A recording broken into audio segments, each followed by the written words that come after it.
Hello students সকলকে স্বাগতম আন এটা নতুন ভিডিও লৈ আজি আমি আলোচনা কৰিম ক্লাস 7 বিজ্ঞানত থকা 7 নম্বৰ পাঠ সময় আৰু গতিৰ জোখমাখ এই পাঠৰ অন্তৰ্গত অনুশীলনীত থকা গোটেইখিনি প্ৰশ্নৰ উত্তৰ অতি সুন্দৰকৈ আলোচনা কৰা হ'ব প্ৰশ্নৰ উত্তৰবোৰ একেবাৰে ছুটিকৈ লিখি দিয়া হৈছে আৰু এই পাঠত তোমালোকৰ সৰু সুৰা কিছুমান গণিত আছে বা কিছুমান সূত্ৰ আছে সেইবোৰ তোমালোকক সুন্দৰকৈ ছবিৰ সহায়ত বুজাই দিয়া হ'ব সো তোমালোকে টেনচন নলবা আৰু ক্লাসটো হেকলৈকে চাই থাকিবা স্কিপ কৰিলে তোমালোকে ক্লাসটো ভালকে বুজি নাপাবা এতিয়া তোমালোকৰ অনুশীলনীৰ 1 নম্বৰত কৈছে যে শুদ্ধ উত্তৰৰ গলটো সম্পূৰ্ণকৈ পূৰ কৰা প্ৰশ্নটো কৈছে যে 30 সেকেন্ডত 30 মিটাৰ দূৰত্ব অতিক্ৰম কৰা এখন গাড়ীৰ দ্ৰুতি হৈছে তাৰ মানে কৈছে যদি এখন গাড়ী 30 সেকেন্ডত 300 মিটাৰ যাব পাৰে তেন্তে তাৰ গাড়ীখনৰ স্পিড কিমান বা দূৰত্ব কিমান দূৰত্ব মানে হৈছে স্পিড এতিয়া আমি স্পিড উলিয়াব লাগে গাড়ীখন যদি 30 সেকেন্ডত 300 মিটাৰ যাব পাৰে কিমান স্পিডত গলে যাব পাৰিব স্পিড উলিওৱা সূত্ৰ বা ফৰ্মুলাটো হল এনেকৈ উলিয়াব লাগিব যে দূৰত্ব মানে হৈছে স্পিড আমি কেনেকৈ উলিয়াম দূৰত্ব সমান সমান দূৰত্ব বাই সময় তলত থাকিব লাগিব সময় ওপৰত থাকিব লাগিব দূৰত্ব এইটো কাটি দিলে হৈ যাব যেনেকৈ দূৰত্ব সমান সমান দূৰত্ব কিমান আছিল 300 মিটাৰ ওপৰত 300 মিটাৰ আৰু সময় কিমান লাগিছিল 30 সেকেন্ড লাগিছিল তলত হ'ব 30 সেকেন্ড এতিয়া 30 সেকেন্ডেৰে 300 মিটাৰক কাটিব লাগে কাটিলে কিমান হ'ব এই 0 আৰু 0 কাটি যাব তাৰ পিছত কিমান থাকিব 3 আৰু ওপৰত থাকিব 30 3 10 গুণ কিমান 30 সো কিমান হল স্পিড 10 মিটাৰ পাৰ সেকেন্ড তাৰ মানে আমি গম পালো যে গাড়ীখন প্ৰতি সেকেন্ডত 10 মিটাৰ স্পিডত গলে কি হ'ব 300 মিটাৰ যাব পাৰিব সো কাৰেক্ট অপশন হ'ব এই নম্বৰটো তোমালোকৰ কিতাপত চাবা এনেকৈ চাৰিটা এ বি চি ডি এনেকৈ দিয়া আছে এই নম্বৰটো এনেকৈ সুন্দৰকৈ পূৰ কৰি দিবা নিশ্চয় তোমালোকে ভালকে বুজি পাইছা এনেকৈ ছবিৰ সহায়ত আমি গোটেই কিতাপ অংক এই পাঠত থকা অংককেইটা সুন্দৰকৈ কৰি যাম এতিয়া তোমালোকৰ 2 নম্বৰ প্ৰশ্নত কৈছে যে 72 কিলোমিটাৰ পাৰ আৱাৰ দ্ৰুতিক প্ৰকাশ কৰিব পাৰি এই প্ৰতি ঘণ্টাত কিমান 72 কিলোমিটাৰ এই দ্ৰুতিক প্ৰকাশ কৰিব পাৰি মানে প্ৰতি ঘণ্টাত 72 কিলোমিটাৰ যাব পাৰে ইয়াক আমি কিহত প্ৰকাশ কৰিব পাৰি ইয়াত কিলোমিটাৰ পাৰ আৱাৰ আছে আমি মিটাৰ পাৰ সেকেন্ডত প্ৰকাশ কৰিব পাৰি সো মিটাৰ পাৰ সেকেন্ডত প্ৰকাশ কৰাৰ সূত্ৰটো হল একেবাৰে ইজি ইয়াক অকল 5/18 এৰে কাটি দিলে হৈ গল ঠিক আছে ইয়াত তোমালোকে নিশ্চয় দেখা পাইছা ভালকে আমি এই 72 কিলোমিটাৰ পাৰ আৱাৰ যদি মিটাৰ পাৰ সেকেন্ডত প্ৰকাশ কৰো তেন্তে ইয়াৰ সূত্ৰটো হ'ব এই 72 পূৰণ 5/18 আমি এটো কৰিব লাগিব এই 18ৰে যদি আমি 72ক কাটি দিও কিমান বাৰ যাব 4 বাৰ যাব কিমান থাকিলে 4 তাৰ পিছত ওপৰত কিমান থাকিলে 5 সো কিমান থাকিলে 5 ইয়াত চোৱা 4 * 5 এতিয়া 4 5 গুণ 20 অৰ্থাৎ 20 মিটাৰ পাৰ সেকেন্ড ইয়াৰ পৰা আমি গম পালো যে 72 কিলোমিটাৰ পাৰ আৱাৰ এটো কিলোমিটাৰ পাৰ আৱাৰ তাৰ মানে হৈছে প্ৰতি ঘণ্টাত 72 কিলোমিটাৰ স্পিডত যাব পাৰে এই বস্তুটোক আমি মিটাৰ পাৰ সেকেন্ডত প্ৰকাশ কৰিলে কিমান হ'ব ডি নম্বৰটো কাৰেক্ট অপশন হ'ব 20 মিটাৰ পাৰ সেকেন্ড হ'ব যদি প্ৰতি ঘণ্টাত 72 কিলোমিটাৰ গতি কৰিব পাৰে তেন্তে প্ৰতি সেকেন্ডত 20 মিটাৰ গতি কৰিব পাৰিব এইটো হল স্পিডৰ সৰু একক এতিয়া তোমালোকৰ 3 নম্বৰত দিয়া আছে 3 নম্বৰ প্ৰশ্নত দিয়া আছে গড় দ্ৰুতিৰ এসআই একক হৈছে গড় দ্ৰুতিৰ এসআই একক হৈছে কি সি নম্বৰটো হ'ব correct answer metre per second এবাৰ তোমালোকে লগে লগে দাগ দি ৰাখিবা এতিয়া নেক্সট 4 নম্বৰত দিয়া আছে যে সাধাৰণ দেৱাল ঘড়ীৰ দ্বাৰা জুখিব পৰা সূক্ষ্মতম সময়ৰ ব্যৱধান হৈছে ইয়াৰ শুদ্ধ উত্তৰটো হ'ব এইটো 1 নম্বৰ 1 সেকেন্ড ঠিক আছে এইটো ইজি এইটো বুজাই দিব লগা একো নাই তোমালোকে এইটো ডাইৰেক্ট 1 সেকেন্ড কাৰেক্ট কৰি লোৱা এতিয়া তোমালোকক কিছুমান খালি ঠাই দিয়া আছে অনুশীলনীত খালি ঠাই পূৰ কৰা 1 নম্বৰত কৈছে এডাল সৰল ৰেখাত একে দূৰত্বত গতি কৰি থকা বস্তু এটাক ড্যাশ গতিত থকা বুলি কোৱা হয় কি কৈছে এডাল সৰল ৰেখাত একে দূৰত্বত গতি কৰি থকা অৰ্থাৎ তোমালোকে ধৰি লোৱা এটা ৰাস্তাত যদি এখন গাড়ী সেম গতি সেম স্পিডত যদি গৈয়ে থাকে তাক কি বুলি কোৱা হয় সুষম গতি থকা বুলি কোৱা হয় যদি গাড়ীখনৰ স্পিড কম বেছি নহয় ইয়াৰ পৰা আৰম্ভ কৰি ইয়ালৈকে এখন ৰাস্তা হয় গাড়ীখন যদি ইয়াৰ পৰা স্টাৰ্ট কৰে আৰু ইয়ালৈকে যদি সেম স্পীডত আহে, একে স্পীডত যদি আহে তেন্তে ইয়াক সুষম গতি বুলি কোৱা হয়। আৰু যদি অলপ স্পীডত গ'ল, অলপ লাহে গ'ল, অলপ স্পীড অলপ লাহে, এই গতিক কি বুলি কোৱা হয়? বিষম গতি বুলি কোৱা হয়। চ' তোমালোকে ভালকৈ মনত ৰাখিবা, যদি এডাল সৰল ৰেখাত একে দ্ৰুতি মানে হৈছে স্পীড, একে দ্ৰুতিত গতি কৰি থকা বস্তু এটাক সুষম গতিত থকা বুলি কোৱা হয়। ভালকৈ মনত ৰাখিবা, এই পাৰ্টৰ আটাইতকৈ ইম্পৰ্টেণ্ট বস্তু হ'ল এইটোৱে, সুষম গতি আৰু বিষম গতি। চ' সুষম গতি কি তোমালোকে নিশ্চয় সকলোৱে গম পালাই দিয়া। এতিয়া বি নম্বৰত কৈছে যে এডাল সৰল ৰেখাত গতি কৰি থকা কোনো বস্তুৰ দ্ৰুতি, ভালকৈ মনত ৰাখিবা, দ্ৰুতি মানে হৈছে স্পীড, দ্ৰুতি যদি কি হয়? পৰিৱৰ্তন হৈ থাকে, তাৰ গতিক বিষম গতি বুলি কোৱা হয়। মনত ৰাখিবা, আমি ওপৰত সুষম গতি বুলি পঢ়িছিলোঁ। ওপৰত কি কৈছে যে সুষম গতি কি? বস্তু এটাৰ একে দ্ৰুতিত গতি কৰি থকা বস্তুটো কি বুলি কোৱা হয়? সুষম গতি বুলি কোৱা হয়। কিন্তু যেতিয়া দ্ৰুতি পৰিৱৰ্তন হৈ থাকে, মানে স্পীডটো পৰিৱৰ্তন হৈ আছে, ফাৰ্ষ্টত বহুত স্পীডত গৈ আছে, তাৰপিছত একেবাৰে শ্ল', তাৰপিছত স্পীড, তাৰপিছত শ্ল', যেতিয়া এনেকৈ আপ ডাউন কৈ গৈ থাকে স্পীডটো, তেতিয়া তাক বিষম গতি বুলি কোৱা হয়। আৰু যদি একেৰাহে একে স্পীডত গৈ থাকে, তেতিয়া কি বুলি কোৱা হয়? সুষম গতি বুলি কোৱা হয়। মনত ৰাখিবা এইবোৰ। এতিয়া 3 নম্বৰত দিয়া আছে, এখন বাছে 20 মিটাৰ পাৰ ছেকেণ্ড দ্ৰুতিৰে 288 কিলোমিটাৰৰ দূৰত্ব অতিক্ৰম কৰিবলৈ কিমান সময় প্ৰয়োজন হ'ব? উত্তৰটো ঘণ্টা, মিনিট আৰু ছেকেণ্ডত প্ৰকাশ কৰা। ইয়াত কি কৈছে? ইয়াত কৈছে যে যদি এখন বাছে প্ৰত্যেক ছেকেণ্ডত যদি 20 মিটাৰ দূৰত্বৰে গৈ থাকিলে 288 কিলোমিটাৰ দূৰত্ব যোৱাৰ কাৰণে কিমান সময় লাগিব, এই সময় উলিয়াব লাগে। আৰু এই সময়টোক কি কৰিব লাগে? ঘণ্টা, মিনিট আৰু ছেকেণ্ডত প্ৰকাশ কৰিব লাগে। এইটো আমি সুন্দৰকৈ কৰিম। ইয়াত কৈছে যে দিয়া আছে কি? বাছৰ দ্ৰুতি, বাছখনৰ দ্ৰুতি কিমান দিয়া আছে? 20 metre per second. 20 metre per second দিয়া আছে কি? বাছৰ দ্ৰুতি অৰ্থাৎ স্পীড। তাৰমানে কি? প্ৰত্যেক ছেকেণ্ডত 20 মিটাৰকৈ গাড়ীখন স্পীডত গৈ আছিলে। কিমান দূৰ যাব লাগে? 288 কিলোমিটাৰ। এতিয়া সময় কিমান লাগে? আমি সময় উলিয়াব লাগে।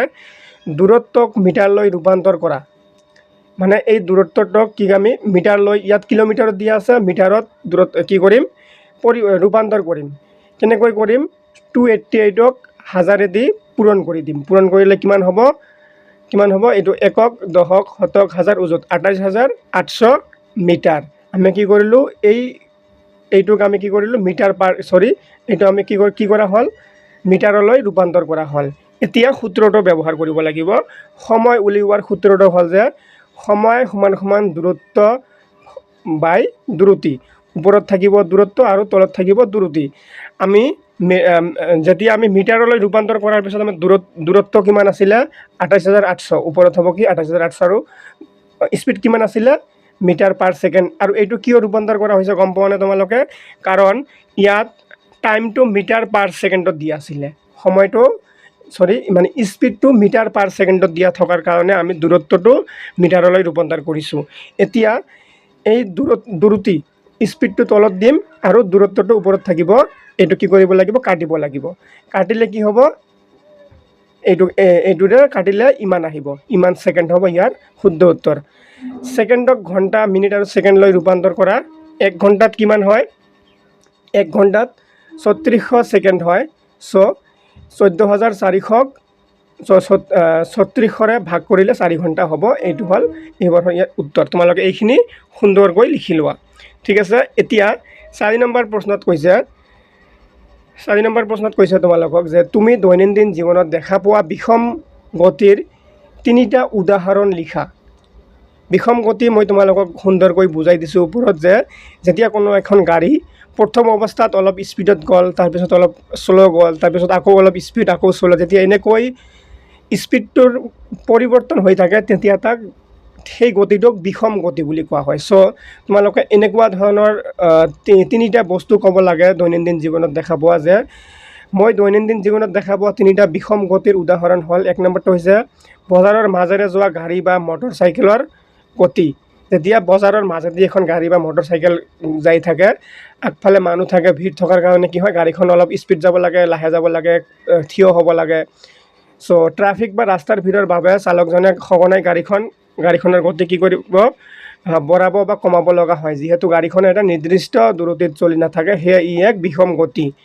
তাৰপিছত এতিয়া 2 নম্বৰত কি দেখিছে যে ষ্টেচনৰ মাজেৰে চলাচল কৰা ৰেলগাড়ীৰ গতি। এখন ৰেলগাড়ীয়ে যাত্ৰা পথত বিভিন্ন ষ্টেচনত ৰ'ব লগা হয়। ষ্টেচনৰ এৰাৰ সময়ত ই লাহে লাহে দ্ৰুতি বঢ়ায় আৰু পৰৱৰ্তী ষ্টেচনত সোমাবৰ সময়ত দ্ৰুতি কমায়। গতিকে গোটেই যাত্ৰাত ইয়াৰ দ্ৰুতি সলনি হৈ থকা বাবে ই বিষম গতিৰ উদাহৰণ। এতিয়া 3 নম্বৰত কৈছে যে দৌৰ প্ৰতিযোগিতাত দৌৰা খেলুৱৈৰ গতি। ট্ৰেকত দৌৰি থকা এজন খেলুৱৈয়ে গোটেই দৌৰটোক একে গতিত দৌৰিব নোৱাৰে। কেতিয়াবা তেওঁৰ দ্ৰুতি কমে আৰু ফিনিচিং লাইন পোৱাৰ আগতে তেওঁ সাধাৰণতে দ্ৰুতি বৃদ্ধি কৰে। এতিয়া 5 নম্বৰত কৈছে যে দীঘলীয়া দূৰত্ব সুষম গতি কিয় এক আদৰ্শ ঘটনা বুলি গণ্য কৰা হয়। উদাহৰণৰ সৈতে বুজাই লিখা। ইয়াৰ উত্তৰ হ'ব ব্যৱহাৰিক জীৱনত কোনো বস্তুৱে দীঘলীয়া দূৰত্ব বা দীঘলীয়া সময়ৰ বাবে একেবাৰে একে দ্ৰুতিত চলি থকাটো অসম্ভৱ। ৰাস্তাৰ অৱস্থা, ট্ৰেফিক, বতাহৰ বাধা বা ঘৰ্ষণ বলৰ বাবে বস্তুৰ গতিৰ বাবে মাজে মাজে সলনি হৈ থাকে। সেয়েহে দীঘলীয়া দূৰত্বৰ ক্ষেত্ৰত সুষম গতিক এক আদৰ্শ ঘটনা বা তাত্ত্বিক ধাৰণা বুলি গণ্য কৰা হয়, যিটো বাস্তৱত হুবহু পোৱা কঠিন। মনত ৰাখিবা এইবাৰ। এতিয়া উদাহৰণ কি দিছে? উদাহৰণ দিছে যে গুৱাহাটীৰ পৰা যোৰহাটলৈ যোৱা বাছ এখনৰ কথা ধৰা হ'ল। বাছখন যিমানেই ভাল নহওক, ট্ৰেফিক জামত ই লাহে লাহে চলিব, মুকলি ৰাস্তাত বেছি জোৰে চলিব আৰু যাত্ৰী উঠাবলৈ মাজে মাজে ৰ'ব। গোটেই যাত্ৰাটো বাছখনে একে দ্ৰুতিত চলাটো সম্ভৱ নহয়। এতিয়া 6 নম্বৰ প্ৰশ্ন। 6 নম্বৰ প্ৰশ্নত কৈছে যে 5টা প্ৰাণী বা বস্তুৰ তালিকা প্ৰস্তুত কৰা আৰু সেইবোৰৰ দ্ৰুতিক মানুহৰ গড় খোজকাঢ়া দ্ৰুতি আৰু দৌৰৰ দ্ৰুতিৰ সৈতে তুলনা কৰা। মানে 5টা বস্তুৰ নাম লিখিব লাগে আৰু ইহঁতৰ দ্ৰুতি বা ইহঁতে চলাৰ স্পীড আৰু মানুহে খোজকঢ়া বা দৌৰা স্পীডৰ লগত তুলনা কৰিব লাগে। গড় মানুহৰ গতি কিমান?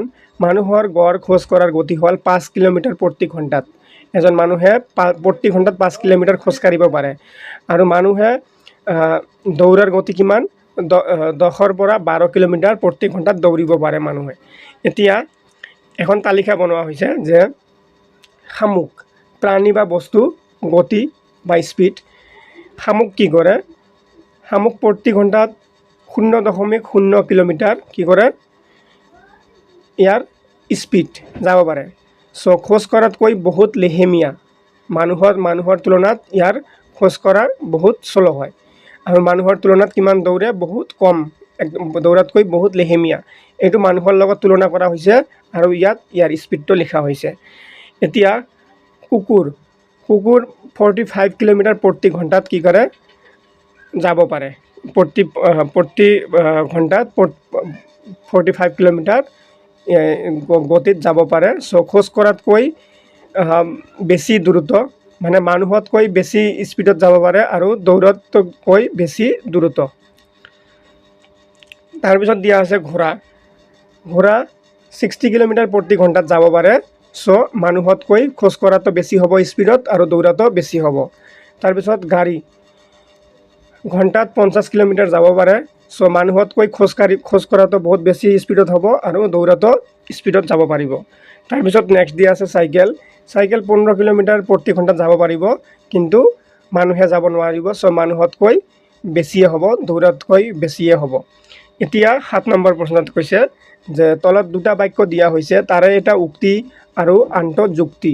উক্তিটো কি? যে জনবহুল চহৰৰ ৰাস্তাৰ মাজেৰে যোৱা এখন গাড়ী প্ৰায়ে বিষম গতিত থাকে।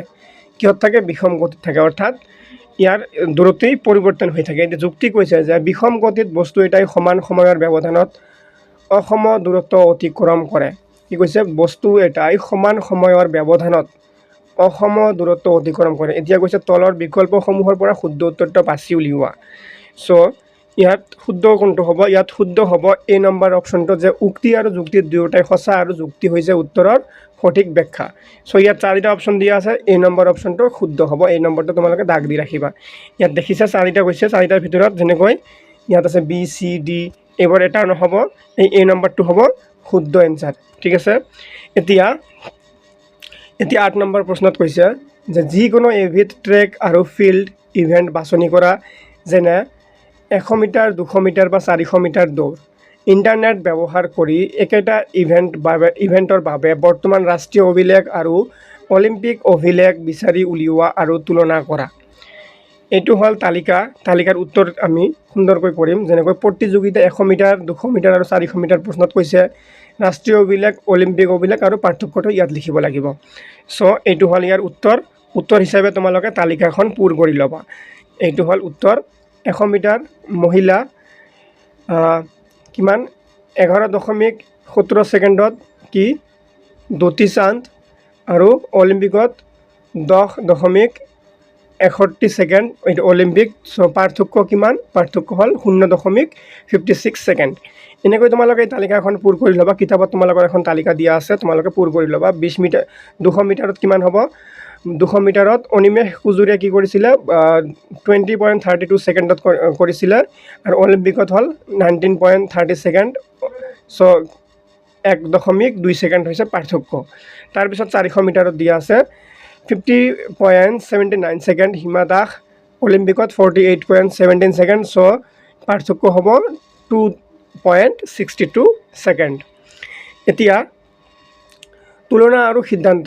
অলিম্পিক অভিলেখসমূহৰ তুলনাত ভাৰতীয় ৰাষ্ট্ৰীয় অভিলেখসমূহৰ সময় কিছু বেছি, অৰ্থাৎ আন্তঃৰাষ্ট্ৰীয় পৰ্যায়ত অলিম্পিক পদক লাভ কৰিবলৈ হ'লে ভাৰতীয় এথলীটসকলে নিজৰ গতি আৰু সময় আৰু অধিক উন্নত কৰিব লাগিব। তাৰপিছত 9 নম্বৰ প্ৰশ্ন দিয়া কৈছে যে এখন ৰেল প্ৰথম 2 ঘণ্টাত 120 কিলোমিটাৰ, পৰৱৰ্তী 2 ঘণ্টাত কি কৈছে ভালকৈ মন দি শুনিবা, ইম্পৰ্টেণ্ট হয় প্ৰশ্নটো। প্ৰথম 2 ঘণ্টাত এখন ৰেলে কি কৰিলে 120 কিলোমিটাৰ, পৰৱৰ্তী 2 ঘণ্টাত 150 কিলোমিটাৰ আৰু অন্তিম ঘণ্টাত 100 কিলোমিটাৰ অতিক্ৰম কৰে। অৰ্থাৎ ইয়াৰ পৰা কি গম পালা যে প্ৰথম 2 ঘণ্টাত কিমান দূৰ গৈছিলে? 120 কিলোমিটাৰ গৈছিলে। পৰৱৰ্তী 2 ঘণ্টাত 150 কিলোমিটাৰ গৈছিলে। অৰ্থাৎ পৰৱৰ্তী 2 ঘণ্টাত গাড়ীখন বেছি স্পীডত গৈছিলে, কিন্তু প্ৰথম 2 ঘণ্টাত অলপ কম স্পীডত গৈছিলে। আৰু অন্তিম 1 ঘণ্টাত কিমান গৈছিলে? 100 কিলোমিটাৰ গৈছিলে। টোটাল সময় কিমান? ইয়াত 2 ঘণ্টা, ইয়াত 2 ঘণ্টা আৰু ইয়াত আছে 1 ঘণ্টা, 5 ঘণ্টা। 5 ঘণ্টাত কিমান দূৰত্ব কিলোমিটাৰ কিমান অতিক্ৰম কৰিছে? ইয়াত আছে 120, 100 আৰু ইয়াত 150 আছে। চ' কিমান হ'ব? 370 হ'ব কিলোমিটাৰ অতিক্ৰম কৰে। এই গতি সুষম নে? এতিয়া ইয়াত সুধিছে যে এই গতিটো সুষম নে বিষম হয়? এই গতিটো কি হয়? বিষম হয়, সুষম নহয়, কাৰণ ইয়াৰ স্পীড পৰিৱৰ্তন হৈ আছিলে। তোমাৰ উত্তৰ যুক্তিৰ সহায়ত ব্যাখ্যা কৰা, লগতে ৰেলখনৰ দ্ৰুতি নিৰ্ণয় কৰা। এতিয়া ৰেলখনৰ কি গড় দ্ৰুতি, এভাৰেজ স্পীড উলিয়াব লাগে, গড় দ্ৰুতি নিৰ্ণয় কৰিব লাগে। কেনেকৈ কৰিবা? সুন্দৰকৈ আমি উলিয়াম।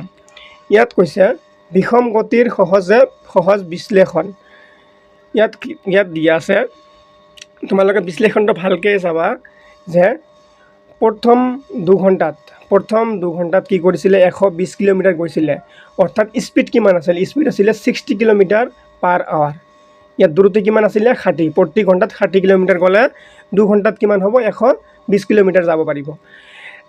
তাৰ পিছৰ 2 ঘণ্টাত কিমান গৈছিলে? 150 কিলোমিটাৰ গৈছিলে। অৰ্থাৎ ইয়াৰ স্পীড কিমান হ'ব? 150ক যদি আমি 2ৰে ভাগ কৰি দিওঁ, স্পীডটো ওলাই যাব যেনেকৈ 75 কিলোমিটাৰ পাৰ আৱাৰ। অৰ্থাৎ প্ৰতি ঘণ্টাত 75 কিলোমিটাৰ গ'লে 2 ঘণ্টাত 150 মিটাৰ যাব পাৰিব। চ' ইয়াৰ স্পীড হ'ল 75 কিলোমিটাৰ। আৰু শেষৰ ঘণ্টাত কি কৰিছিলে? 100 কিলোমিটাৰ গৈছিলে। চ' ইয়াৰ স্পীড কিমান হ'ব? প্ৰতি ঘণ্টাত 100 কিলোমিটাৰে হ'ব স্পীড। এতিয়া কি কৈছে যে সুষম গতি নহয়, এইটো কি হয়? বিষম গতি হয়। সুষম গতি কিয় নহয়? কাৰণ স্পীডটো বেলেগ হয়। কাৰণ প্ৰথম ৰেলখনৰ স্পীড আছিল 60 কিলোমিটাৰ প্ৰতি ঘণ্টাত, তাৰপিছত আছিল 75 কিলোমিটাৰ প্ৰতি ঘণ্টাত, তাৰপিছত আছিল 100 কিলোমিটাৰ প্ৰতি ঘণ্টাত। আৰু মই তোমালোকক বাৰে কৈছোঁ, যেতিয়া এনেকৈ স্পীডৰ পৰিৱৰ্তন হৈ থাকে তেতিয়া তাক বিষম গতি বুলি কোৱা হয়। আৰু যদি একে স্পীডত গৈ থাকে, যদি পৰিৱৰ্তন নোহোৱাকৈ একে স্পীডত গৈ থাকে, তেতিয়াহ'লে কি হয়? সুষম গতি হয়। চ' এইটো বেলেগ স্পীডৰ পৰিৱৰ্তন হৈছে কাৰণে এইটো বিষম গতি। আমি ফাৰ্ষ্ট গম পালোঁ যে এইটো বিষম গতি হয়। এতিয়া গড় দ্ৰুতি উলিয়াব লাগে, অৰ্থাৎ এভাৰেজ স্পীড উলিয়াব লাগে, কাৰণ প্ৰতিটো অংশত ৰেলৰ দ্ৰুতি বেলেগ। চ' সেইকাৰণে এইটো বিষম গতি নহয়। এতিয়া গড় দ্ৰুতিৰ হিচাপ, মুঠ দূৰত্ব কিমান? মুঠ দূৰত্ব 150 আৰু 100 এইটো যোগ কৰিলে কিমান হ'ব মুঠ আমি পাম মুঠ দূৰত্ব হ'ল 377 কিলোমিটাৰ এতিয়া মুঠ সময় কিমান প্ৰথম 2 ঘণ্টা তাৰপিছত 2 ঘণ্টা তাৰপিছত 1 ঘণ্টা মুঠ সময় হৈছে 5 ঘণ্টা এতিয়া গড় দূৰত্ব সমান কি হয় মুঠ দূৰত্ব বাই মুঠ সময় মানে এই মুঠ দূৰত্বক মুঠ সময়ৰে ভাগ কৰি দিলে আমি গড় দূৰত্ব উলিয়াব পাৰিম সো গড় দূৰত্ব কি কৰিছে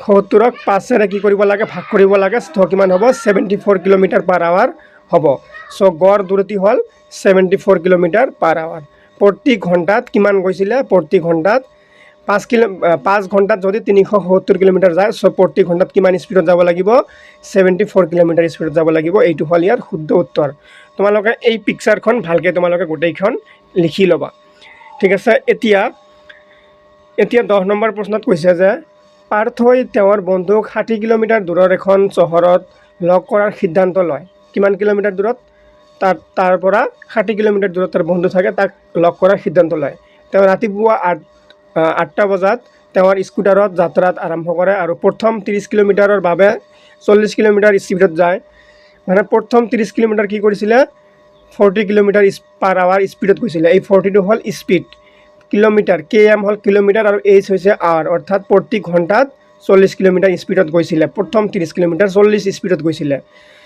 তাৰ পিছত যান বাহনৰ বাবে তেওঁৰ গতি মন্থৰ আৰু পৰৱৰ্তী 20 কিলোমিটাৰ 30 কিলোমিটাৰ স্পীডত যায় মানে প্ৰথম 30 কিলোমিটাৰ গাড়ীৰ স্পীড আছিল 40 তাৰ পিছত ভিৰ থকাৰ কাৰণে তাৰ পিছত 20 কিলোমিটাৰ গৈছিলে 30 স্পীডত অৰ্থাৎ কমি গ'ল স্পীডটো তাৰ পিছত তাৰ কি হৈছে তাৰ পাছত 10 কিলোমিটাৰ ৰাস্তাটো ভাল হোৱা বাবে তেওঁৰ গতি বেগ 60 লৈ বৃদ্ধি কৰে আৰু লাষ্টৰ 10 কিলোমিটাৰ কি কৰে টোটাল ৰাস্তা হ'ল 60 কিলোমিটাৰ তাৰে ভিতৰত প্ৰথম 30 কিলোমিটাৰৰ স্পীড কিমান আছিল 40 তাৰ পিছত 20 কিলোমিটাৰ স্পীড আছিল 30 কিমান হ'ল 20 আৰু 30 50 আৰু 10 কিলোমিটাৰ আৰু লাষ্ট 10 কিলোমিটাৰ ৰাস্তা ভাল হোৱাৰ বাবে কি কৰিছিলে 60 কিলোমিটাৰ/আৱাৰ স্পীডত গৈছিলে এতিয়া কি সুধিছে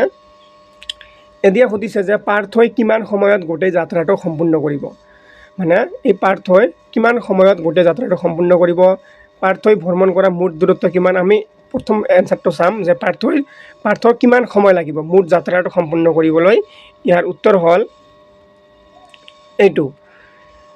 হ'ল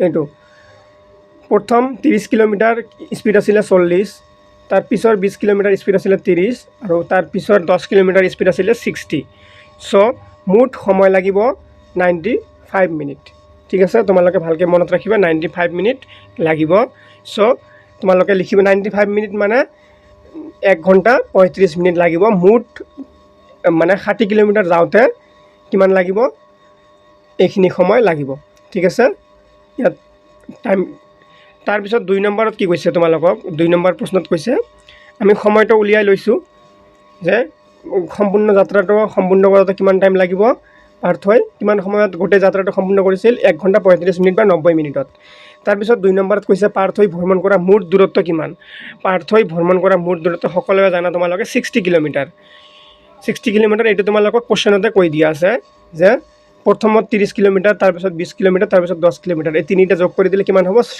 60 হ'ব আৰু এইটো প্ৰশ্নটো কোৱা আছে সো দ্বিতীয় নম্বৰ এনসাৰ হ'ল কি 60 কিলোমিটাৰ পাৰ্থই ভ্ৰমণ কৰা মুঠ দূৰত্ব হ'ল 60 কিলোমিটাৰ তাৰ পিছত এতিয়া 3 নম্বৰত কৈছে যে গোটেই যাত্ৰাৰ বাবে পাৰ্থৰ গড় দূৰত্ব নিৰ্ণয় কৰে এতিয়া গড় দূৰত্ব অৰ্থাৎ এভাৰেজ স্পীড আমি ওপৰত যে কৰিলোঁ এভাৰেজ স্পীডটো উলিয়াব লাগে 3 নম্বৰত কৈছে এভাৰেজ স্পীড আমি কেনেকৈ উলিয়াম গড় দূৰত্ব কেনেকৈ উলিয়াব লাগে ওপৰত মুঠ দূৰত্ব আৰু মুঠ সময়ৰ লগত ভাগ কৰি দিলে কি হয় গড় দূৰত্ব উলিয়াই যায় সো মুঠ দূৰত্ব কিমান 60 কিলোমিটাৰ ওপৰত থাকিব আৰু মুঠ সময় কিমান 95 কিলোমিটাৰ সো এইটোৰে ইয়াক ভাগ কৰিলে কিমান আহিব গড় দূৰত্ব 37.9 কিলোমিটাৰ/আৱাৰ হ'ব গড় দূৰত্ব এইটো হৈছে কি গড় দূৰত্ব অৰ্থাৎ এভাৰেজ স্পীড এইটো সো 3 নম্বৰৰ উত্তৰ অকল এইখিনি লিখিলে হ'ল যে 37.9 কিলোমিটাৰ/আৱাৰ এইটো হ'ল এনসাৰ